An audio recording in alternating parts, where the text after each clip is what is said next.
Hello Taurus, Sun, Moon Rising and Venus Signs. Kamusta kayo? Sana po'y nasa mabuti kayong kalagayan. Welcome back po sa Star Tarot. At kung bago kayo rito, welcome din po kayo. Please subscribe, like, share my videos, and leave me a comment kung nakaresonate po kayo. Thank you.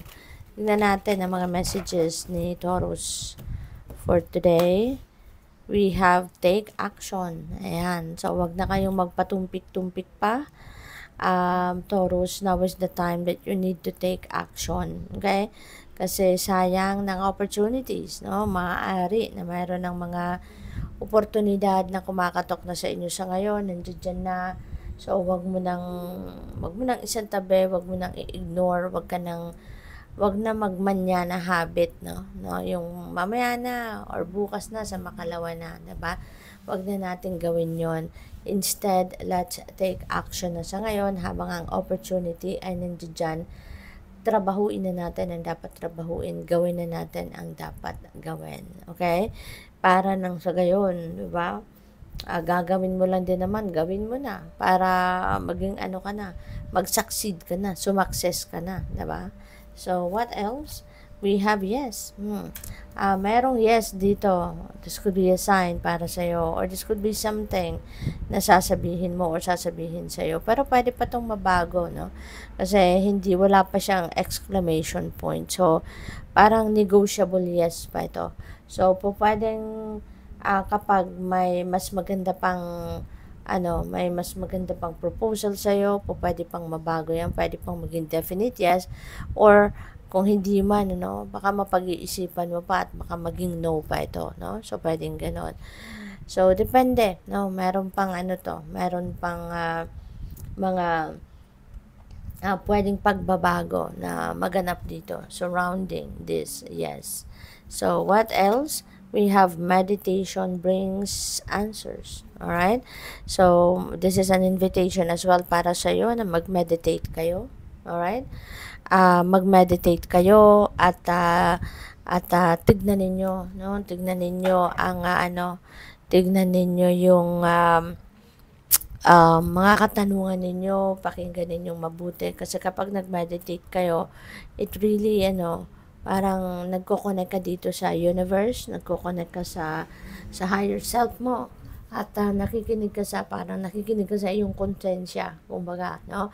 And that brings answers, that brings clarity, that brings illumination, no? Kaya pay attention kayo sa kung ano man ang mga marireceive ninyong information during meditation, okay? Because it really going to help you na maging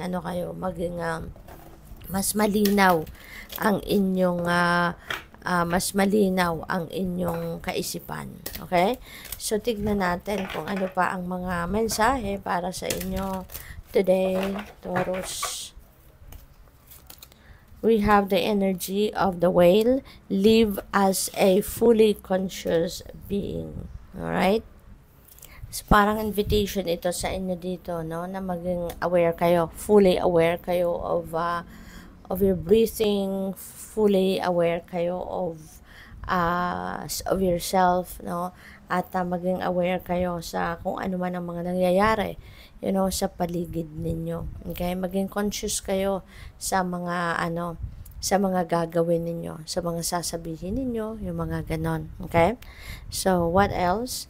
Rat, be true to yourself and the universe will reward you. Ayan. So, authenticity yung panawagan sa inyo rito, Taurus. Be authentic, no? Napaka-importante nun, lalo-lalo na sa communication, no? Maging honest muna kayo sa sarili ninyo para maging honest din ang mga tao, no? Sa paligid ninyo towards you. Okay?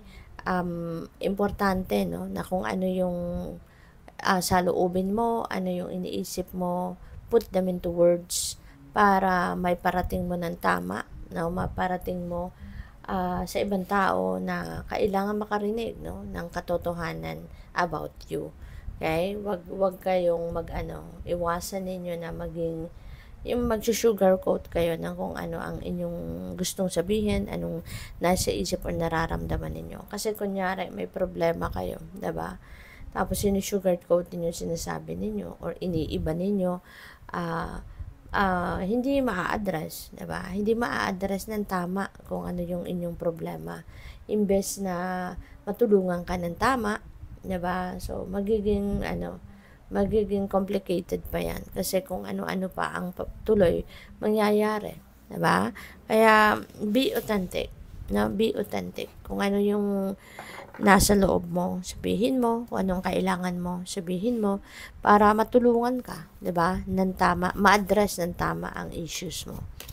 We also have the energy of the pig. Maintain self-worth and self-esteem. Ayan. At kasi, dapat aware ka, diba?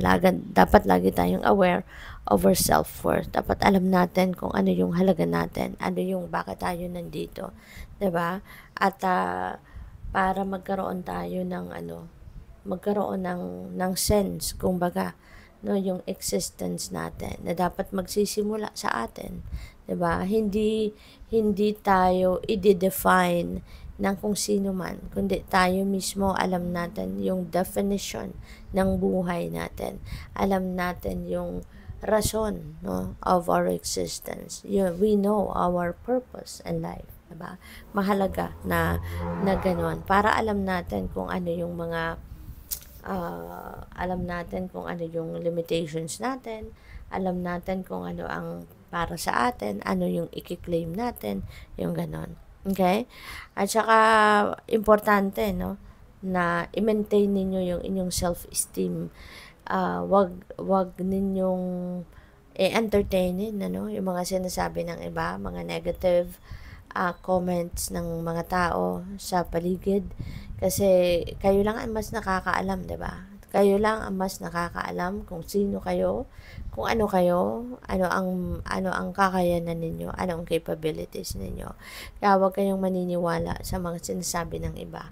You know, yung mga nagdi-discourage sa'yo, yung mga sasabi sa'yo na wag na yan kasi hindi mo naman kaya yan. Wag na yan kasi hindi mo naman matatapos yan. Hindi mo mapapanindigan yan. Masasayang lang oras mo, yung ganon. No? So, only you. No? Believe in yourself. Believe in who you are. Kasi walang alam ang kung sino man about you. Meron silang alam pero very superficial lang. Kung ano lang nakikita nila, maaring yun lang. Pero deep inside you, ikaw lang ang mas nakakakilala. Kaya in the first place, you don't need to